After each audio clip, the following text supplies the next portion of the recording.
जय महाराष्ट्र. यानंतर आपल्या सर्वांचे लाडके नेते आदरणीय पंतप्रधान मोदी साहेब आपल्याला संबोधित करतील. भारत माता की, भारत माता की.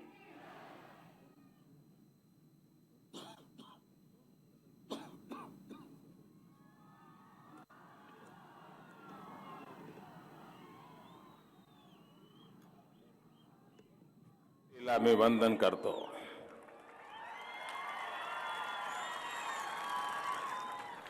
महाराष्ट्र के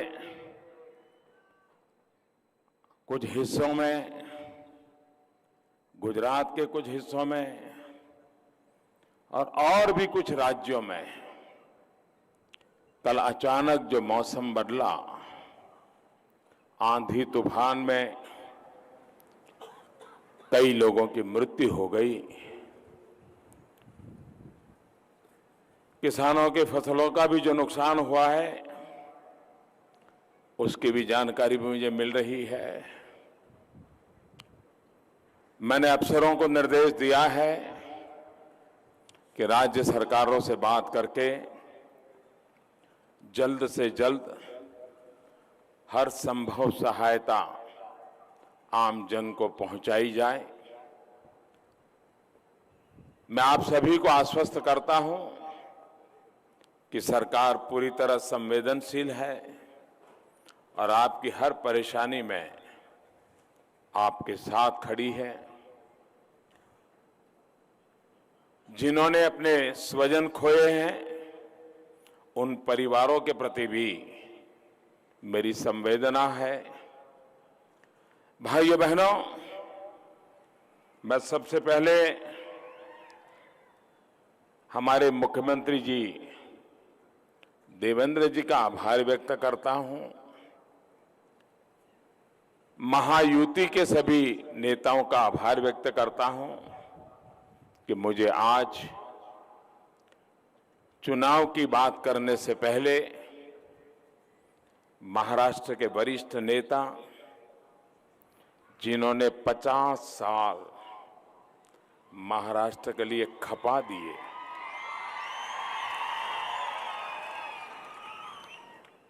उनके 75 साल पर विजय सिंह मोहिते दादा पाटिल जी का मुझे स्वागत सम्मान करने का अवसर मिला.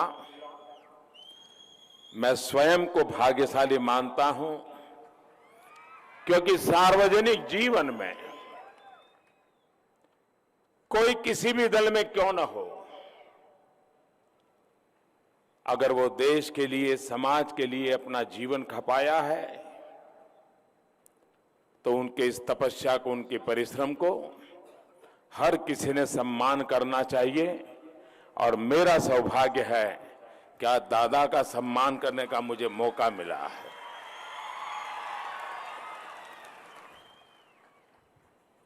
उत्तम स्वास्थ्य तो हम सब देख ही रहे हैं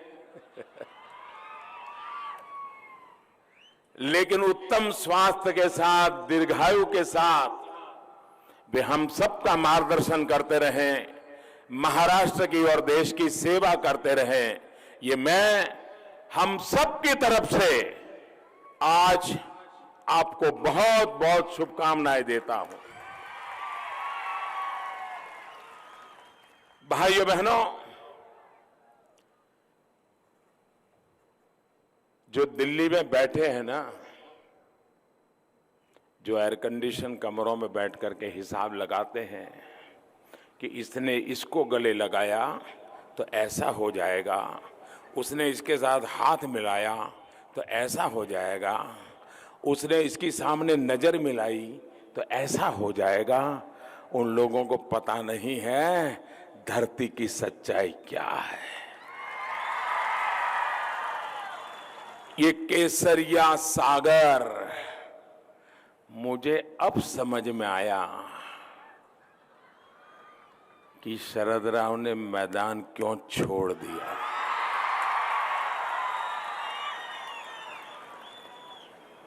क्योंकि शरद राव भी बड़े खिलाड़ी है,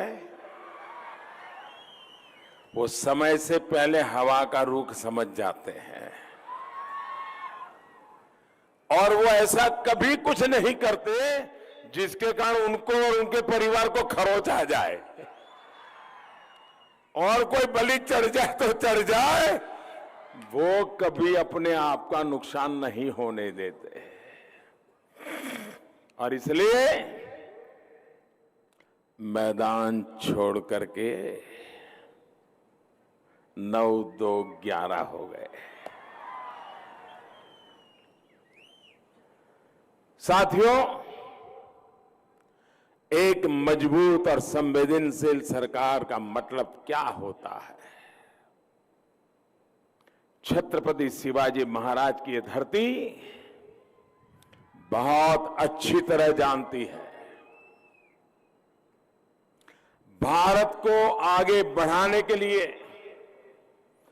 भारत को 21वीं सदी में नई ऊंचाई पर पहुंचाने के लिए केंद्र में ऐसी ही मजबूत सरकार चाहिए। चाहिए कि नहीं चाहिए?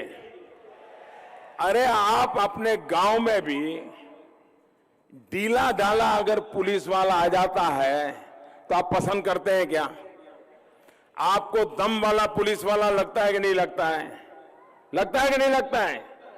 अरे आपका बच्चा स्कूल में जाता है और मास्टर जी में दम ही नहीं है तो आप बच्चों को वहां पढ़ाना पसंद करते हैं क्या? अच्छा टीचर चाहिए कि नहीं चाहिए? भाइयों बहनों, इतना बड़ा देश भी चलाना है तो मजबूत देश भी चाहिए, मजबूत नेता भी चाहिए। आपने 2014 में मुझे जो पूर्ण बहुमत दिया, उसने मुझे ऐसी ताकत दी, ऐसा ताकत दी कि एक तरफ जहां देश के लिए बड़े बड़े फैसले ले पाया, वहीं गरीब से गरीब के कल्याण के लिए भी पूरी शक्ति लगाकर काम कर पाया। 5 साल मैंने किस तरह सरकार चलाई, ये आपने देखा है। अब आपको फिर से ये तय करना है कि देश को मजबूत सरकार देंगे या कमजोर सरकार हम सह लेंगे। आप मुझे बताइए, माढ़ा वालों को जरा आप मुझे जवाब देंगे? सबका जवाब चाहिए, विराट जनसागर है, सब जवाब देंगे। बताइए, माढ़ा वालों को मजबूत हिंदुस्तान चाहिए या मजबूर हिंदुस्तान चाहिए?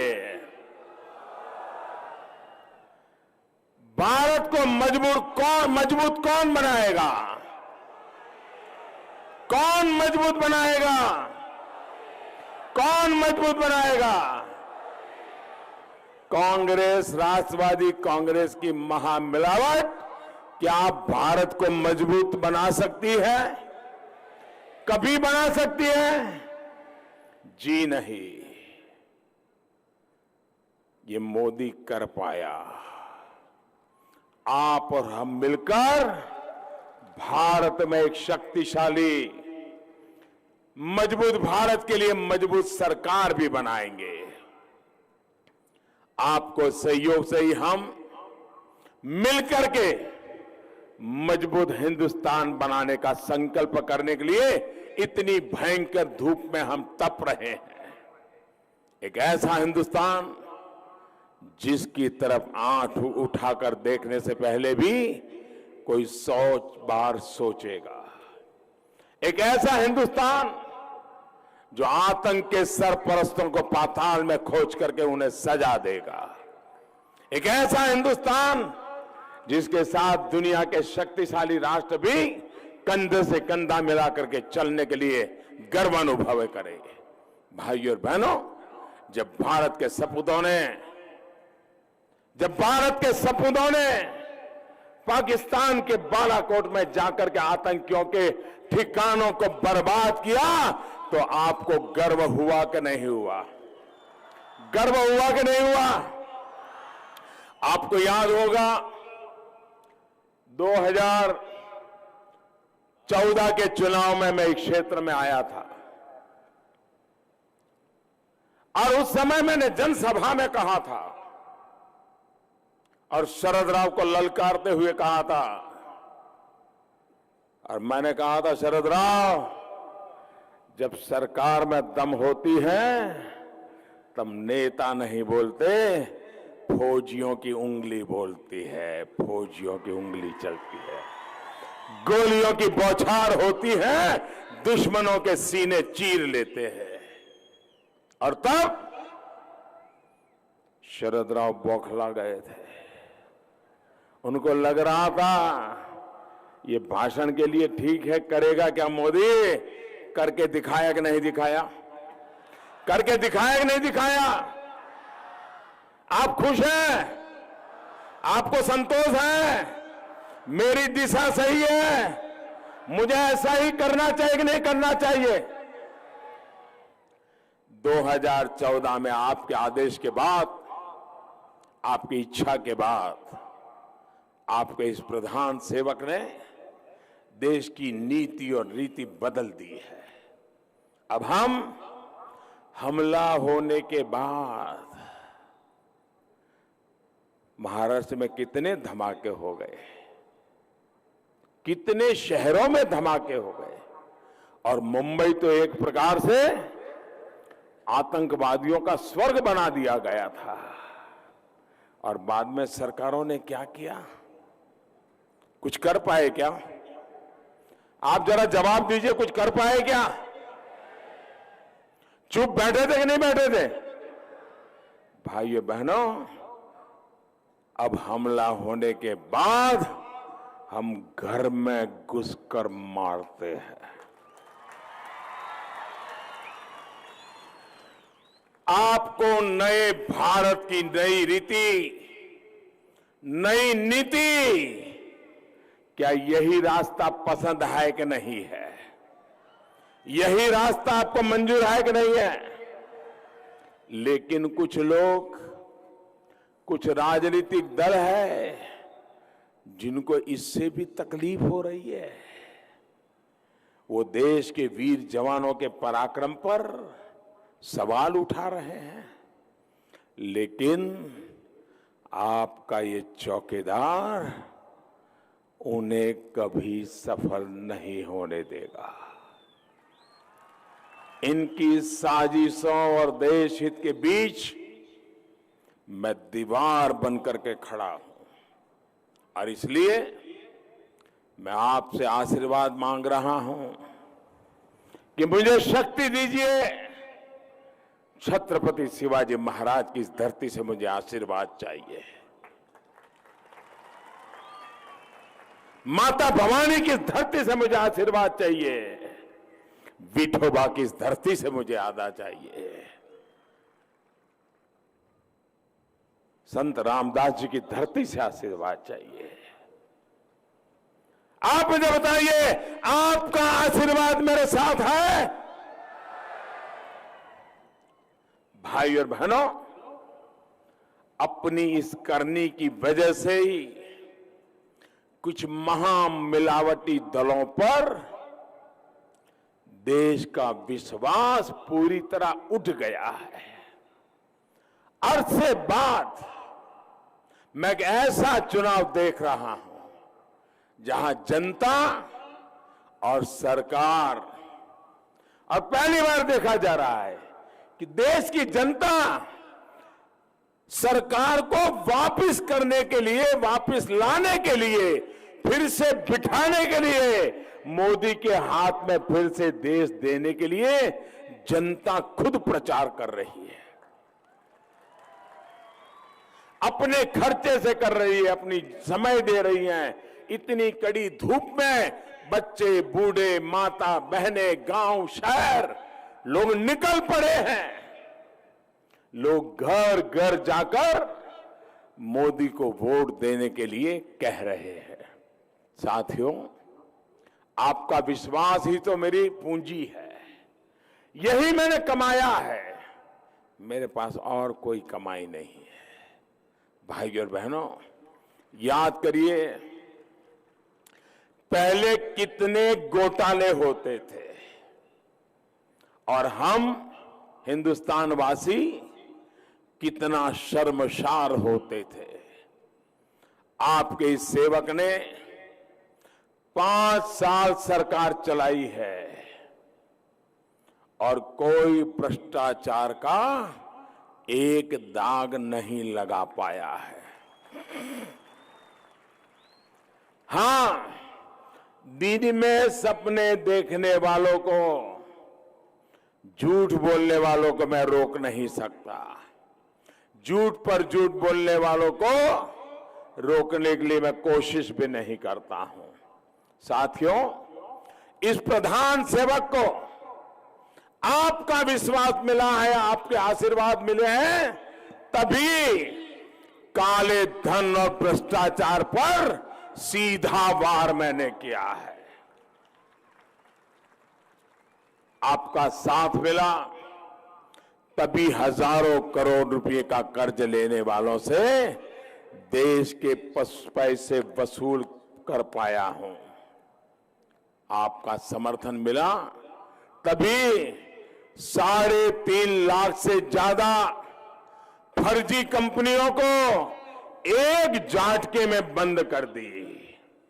आपने मुझे हर फैसले का हौसला दिया, तभी जो महंगाई आसमान को छू रही थी, बिचौलिए मलाई खाते थे, किसान मरता था, उपभोक्ता मरता था और इनके चले चपाटे माल खाते थे, उस महंगाई को भी काबू करने का काम ये मोदी सरकार कर पाई है। साथियों, मुझ पर इस विश्वास के बीच दूसरी तरफ कांग्रेस, एनसीपी और दूसरे महामिलावटी दलों पर अविश्वास भी लगातार बढ़ रहा है। इसकी बड़ी वजह यह है कि ये सिर्फ एक ही व्यक्ति के साथ लड़ रहे हैं। आप ये हमारे सारे विरोधियों के भाषण सुनिए, वो देश को कहां ले जाने हैं कुछ बताते नहीं। अब तक उन्होंने 50-55 साल देश चलाया, क्या किया बताते नहीं। आने वाले 5 साल में क्या करेंगे बताते नहीं। सिर्फ एक ही बात बोलते हैं, बंगाल में जाओ वही सुनाई देगा, उत्तर प्रदेश में जाओ वही सुनाई देगा, कर्नाटक में जाओ वही सुनाई देगा, महाराष्ट्र में जाओ वही सुनाई देगा, बारामती में जाओ वही सुनाई देगा, माड़ा में जाओ वही सुनाई देगा। क्या सुनाई देता है? मोदी हटाओ, मोदी हटाओ, मोदी हटाओ, मोदी हटाओ। इन्होंने मोदी को हटाने का ही मुद्दा बना दिया है। देश को दुनिया में गौरव कैसे दिलाएंगे, भारत की जय जयकार कैसे होगी, इसकी इनके पास कोई सोच नहीं है। हाल में आपने देखा है कि कैसे मुझे गाली देते देते कांग्रेस के नामदार अब एक पूरे समाज को गाली देने में जुड़ गए हैं। नामदार ने पहले चौकीदारों को चोर कहा और जब चौकीदार सारे मैदान में आए और हर हिंदुस्तानी चौकीदार कहने लगा तो उनके मुंह पे ताला लग गया और अब मुंह छिपाते फिर रहे हैं। अब जब चौकीदार चोर है, मामला चला नहीं, तो अब हर व्यक्ति ये बात बोल रहे हैं, कह रहे हैं कि जिसका भी नाम मोदी है वो सारे चोर क्यों है। भाइयों बहनों, पिछड़ा होने की वजह से हम पिछड़ों को अनेक बार ऐसी परेशानियां झेलनी पड़ी है। अनेक बार कांग्रेस और उसके साथियों ने मेरी हैसियत बताने वाली, मेरी जाति बताने वाली गालियां देने में कोई कमी नहीं रखी है। लेकिन इस बार वो इससे भी आगे बढ़ गए हैं और पूरे पिछड़े समाज को ही चोर कहने लग गए हैं। अरे मुझे गाली दो, मैं कई वर्षों से बर्दाश्त करता आया हूं, कर लूंगा। लेकिन चाहे चौकीदार हो, समाज का पिछड़ा वर्ग हो, दलित हो, पीड़ित हो, शोषित हो, आदिवासी हो, अगर किसी को भी आपने अपमानित करने के लिए चोर कहने की हिम्मत की तो मोदी बर्दाश्त नहीं करेगा, ये देश बर्बाद नहीं करेगा। कांग्रेस और उसके साथियों को, भाइयों बहनों, आप मुझे बताइए, ऐसी भाषा बोलने वालों को आप सजा देंगे कि नहीं देंगे? सजा देंगे कि नहीं देंगे? सजा देंगे कि नहीं देंगे? भाइयों और बहनों, जो आज भी ये समझते हैं कि वो अपनी सल्तनत चला रहे हैं, वो किसी पिछड़े, किसी दलित, किसी गरीब की परवाह नहीं करवा सकते। साथियों, मैं कल देख रहा था, एक बार फिर शरद राव ने मेरे परिवार होने और न होने पर भी हमला शुरू कर दिया।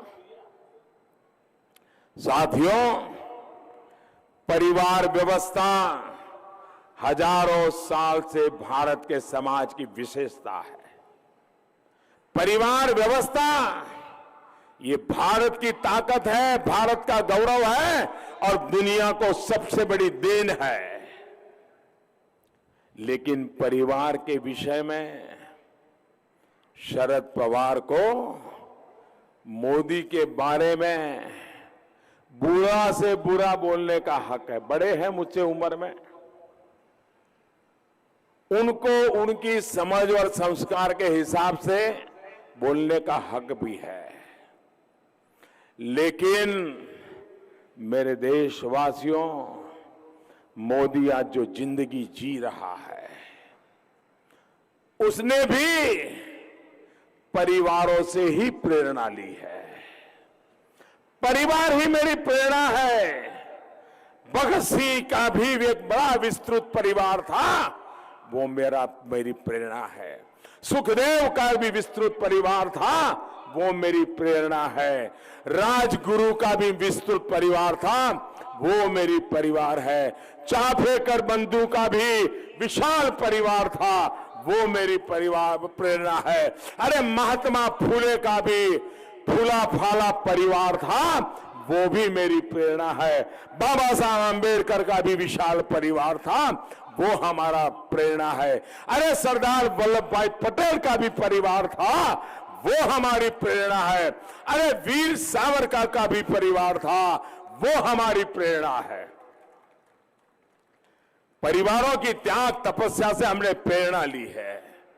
अरे शरद राव, आप और किसी से नहीं, अकेले आपके गुरु यशवंतराव चव्हाण के परिवार से प्रेरणा लेते तो भी पता चलता कि परिवार की भूमिका क्या होनी चाहिए।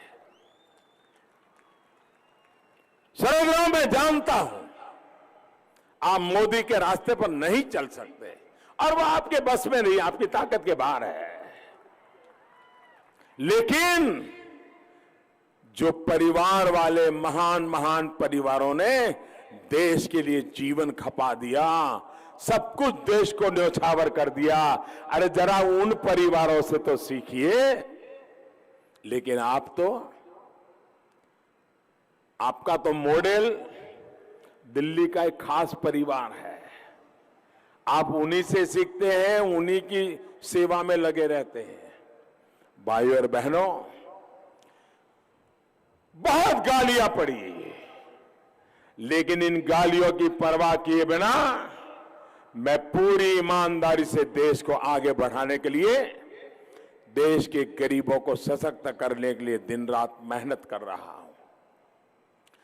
गरीबों को अपना पक्का घर देने की बात हो, घर घर में मुफ्त गैस कनेक्शन या फिर शौचालय, मुफ्त बिजली कनेक्शन हो, एक काम हमने हमारी प्राथमिकता में किए हैं। गरीब को 5 लाख रुपए तक के मुफ्त इलाज की सुविधा भी, और वो भी हिंदुस्तान में कहीं पर भी बड़े से बड़े अस्पताल में भी देने का काम मोदी सरकार ने किया है। इसके अलावा यहां की कनेक्टिविटी हो, यहां सिंचाई की व्यवस्था हो, इसके लिए पूरी ईमानदारी से प्रयास किए जा रहे हैं। साथियों, देश के 5 करोड़ से ज्यादा गन्ना किसानों की चुनौतियों के स्थायी समाधान का भी हमारी सरकार निरंतर प्रयास कर रही है। गन्ना किसानों के हितों को ध्यान में रखते हुए चीनी के आयात पर 100% शुल्क लगाया गया है। चीनी निर्यात करने की भी अनुमति दे दी गई है। गन्ने पर प्रति क्विंटल जो अतिरिक्त मदद सरकार द्वारा दी जा रही है, वो भी सीधे सीधे किसानों के खाते में जमा करने का फैसला हमने लिया है। वरना पहले ये पैसे भी चीनी मिलों को उनके हाथ में दिया जाता था और चीनी मिलें मजा करती थी। साथियों, गन्ना किसानों का भला करने के लिए हम उनकी आय के साधन बढ़ा रहे हैं। इसके तहत कई दूरगामी कदम भी उठाए गए हैं। गन्ने से सिर्फ चीनी नहीं बने, बल्कि उससे इथेनॉल भी बने, बायोफ्यूल बने। इसके लिए देश में इंफ्रास्ट्रक्चर तैयार किया जा रहा है। सरकार द्वारा पेट्रोल में इथेनॉल की ब्लेंडिंग को भी बढ़ाया गया है। वैसे आपको बता दूं, ये टेक्नोलॉजी ये कोई मोदी के आने के बाद पैदा नहीं हुई है। अरे शरद पवार जी जिस सरकार में कृषि मंत्री थे, वहां भी ये कर सकते थे, लेकिन उनको तो अपना चीनी की दुकानें चलाने में इंटरेस्ट था, इसलिए उन्होंने किया नहीं। उनको किसानों की परवाह नहीं थी।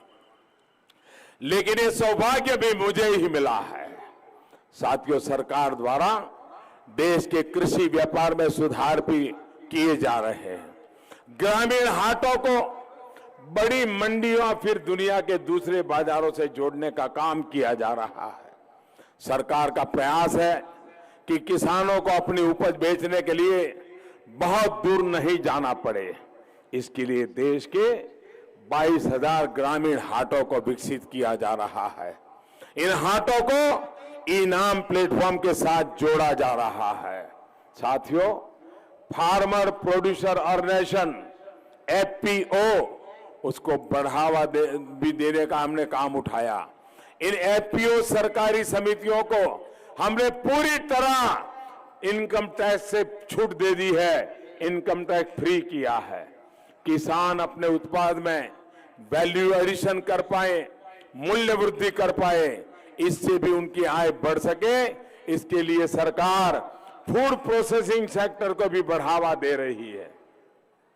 फूड प्रोसेसिंग में 100% FDI की मंजूरी दे दी गई है। प्रधानमंत्री किसान संपदा योजना के माध्यम से 6,000 करोड़ रुपए से ज्यादा इस क्षेत्र में निवेश किए जा रहे हैं। भाइयों और बहनों, 23 मई के बाद 23 मई को चुनाव का नतीजा आने वाला है। 23 मई के बाद जो नई सरकार बनेगी, फिर एक बार मोदी सरकार बनेगी। उसमें हम PM किसान योजना का दायरा भी बढ़ाने जा रहे हैं। पहले जो 5 एकड़ की सीमा थी, उसे भी हटा दिया जाएगा। इन सभी प्रयासों से सभी शेतकरी समाज को बहुत लाभ होना तय है। भाइयों और बहनों, एक बहुत बड़ा संकल्प हमने और लिया है। 23 मई को जब फिर एक बार मोदी सरकार आएगी, तब हम पानी के लिए एक विशेष जल शक्ति मंत्रालय बनाएंगे। एक मंत्री पूरी तरह पानी के लिए ही होगा, एक पूरा विभाग पानी के काम के लिए होगा। देश की अलग अलग नदियों के पानी को, समंदर के पानी को साफ करके जरूरतमंद क्षेत्रों तक कैसे पहुंचाया जाए, इसके लिए काम होगा। मुझे उम्मीद है कि माडा जैसे देश के सूखाग्रस्त इलाकों के लिए ये मंत्रालय वरदान साबित होगा। साथियों, मैं ये भी बताना चाहता हूं, मैं लंबे अरसे तक गुजरात का मुख्यमंत्री रहा हूं। वहां पर पानी की किल्लत यहां से भी भयानक है, नदियां भी नहीं है, अकेली नर्मदा और तापी नदी पर हम गुजारा करते हैं। कच्छ रेगिस्तान है, इधर रेगिस्तान है, उधर पाकिस्तान है, वहां पानी नहीं था। हमने नर्मदा नदी से पानी उठाया पाइपलाइन से 400 किलोमीटर दूर कच्छ के रेगिस्तान तक पानी पहुंचाया, और वहां का किसान आज मैंगो दुनिया के बाजार में एक्सपोर्ट कर रहा है। अगर मैं इतने छोटे से कार्यकाल में गुजरात में कर पाया, तो यहां तो अपने आप को बड़े बड़े दिग्गज मानने वाले लोग इतने साल मुख्यमंत्री रहे, इसी धरती से आए, लेकिन आपको पानी नहीं पहुंचा पाए। भाइयों, इसके लिए संवेदना होनी चाहिए, दिल में दर्द होना चाहिए। पानी सिर्फ राजनीति का हथियार नहीं होना चाहिए। साथियों, 23 अप्रैल को कमल के फूट पर बटन दबाकर आपको मजबूत और ईमानदार सरकार के लिए वोट करना है, नए भारत के लिए वोट करना है। आपका एक एक वोट सीधा सीधा मोदी के खाते में जाएगा। मैं एक नारा दूंगा, आप लोग पूरी तारीख से नारा बोलेंगे।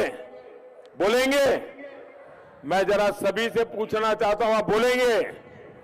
आपको बोलना है चौकीदार, बोलेंगे?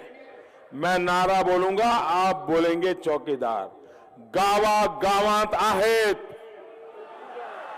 गावागावांत आहेत, प्रत्येक शहरात अबालवृद्ध, माता भगिनी, घरांत, शेतात राबतो तो, बाग बगीच्यात, मच्छीमार बांधव सुद्धा, देशाचे नागरिक, सीमेवरील जवान, डॉक्टर, अभियंते, शिक्षक, प्राध्यापक, लेखक, पत्रकार, कलावंत सुद्धा, शेतकरी, कामगार, दुकानदार सुद्धा, वकील, व्यापारी, माझे विद्यार्थी मित्र सुद्धा।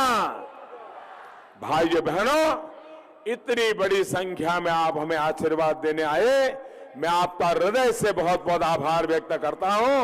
और अब दिल्ली को समझ आ गया होगा लहर कहां जा रही है, कितनी तेज हवा चल रही है। फिर एक बार कमल बनाने के लिए भारत माता की, भारत माता की, भारत माता की।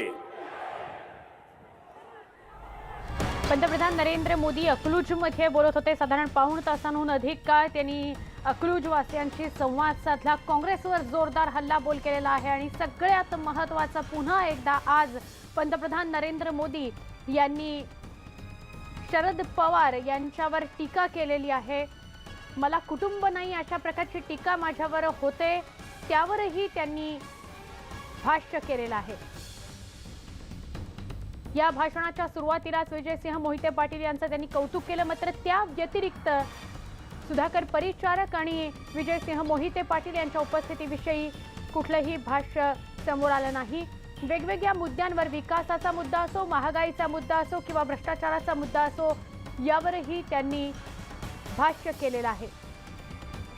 विरोधकांकडे मोदी हटाव शिवाय दुसरा पर्याय नाहीये, दुसरा मार्ग नाहीये, म्हणून अशा प्रकारची ओरड विरोधक करतायत असंही ते म्हणाले।